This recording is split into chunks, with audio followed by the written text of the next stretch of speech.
Hello everyone, 3 বান্ধবী মিলে আজকে আমরা বেরিয়ে পড়েছিলাম একটা সুন্দর উইকেন্ড কাটাবো বলে। অনেক দিন পর আজকে আমরা ব্যাঙ্গালোরে চলে গেছিলাম চার্চ স্ট্রিটে। আমাদের কলকাতা যেরকম পার্ক স্ট্রিট আছে সেরকমই, কিন্তু অনেকটা ভালো, অনেক কিছু আছে দেখার মতো। তো এখানে একটা কুরাকো বলে জায়গা আছে যেখানে অথেন্টিক জাপানিজ ফুড পাওয়া যায়। যদি তোমরা ব্যাঙ্গালোরে থেকে থাকো অ্যান্ড জাপানিজ ফুড খেতে ভালোবাসো বা একটা নতুন কোনো জায়গা ট্রাই করার জন্য জায়গাটায় যেতেও পারো। আমি প্রথমবার সুশি খেয়েছিলাম সিকিমে, তারপরে এখানে সুশি খেয়েছিলাম। আমি নয় প্রন ফ্রাইড সুশিটা খাই, র ফিশটা খেতে পারি না, আমার ভীষণ একটা গন্ধ লাগে। কিন্তু তোমরা যদি এরকমই আমার মতো সুশি রটা না খেতে পারো, ফ্রাইড প্রনটা ট্রাই করতে পারো, ভীষণ ভালো লাগে অ্যান্ড খুবই হেলদি। এখানে তিনজনে মিলে অনেক কিছু অর্ডার করেছিলাম, অনেক কিছু খাওয়া দাওয়া করে। আমি চার্চ স্ট্রিটে অনেকবার এসেছি সুদীপের সাথে, তখন আমরা না এরকম প্ল্যান করে আসি আজকে এখানে যাবো।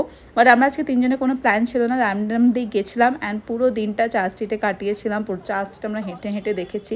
যেহেতু শনিবার ছিল তাই এখানে লাইভ সিঙ্গিংও চলছিল, খুব ভালো লাগছিল। সূর্যাস্তের পর ওয়েদারটা একটু ঠান্ডা হয়ে গেছিলো। তিনজনের সুখ দুঃখের অনেক গল্প করে তিনজনের মতো করে দিনটাকে কাটিয়ে রওনা দিলাম বাড়ির দিকে। খুব সুন্দর দিন কাটিয়েছিলাম আমরা যদিও। তারপরে দীপ্তির কদিন আগেই বার্থডে ছিল, তাই সুদীপ দীপ্তিকে একটা ছোট্ট গিফট দিল অ্যান্ড এইভাবেই আজকে দিনটাকে কাটালাম। অ্যান্ড দেখা হচ্ছে তোমার সাথে নেক্সট ভিডিওতে। যদি ভিডিওটা ভালো লেগে থাকে please like share and subscribe to my channel. আর যদি ফেসবুক থেকে দেখছো তাহলে প্লিজ আমার প্রোফাইলটাকে ফলো করে নিও। দেখা হচ্ছে তাড়াতাড়ি নেক্সট ভিডিওতে।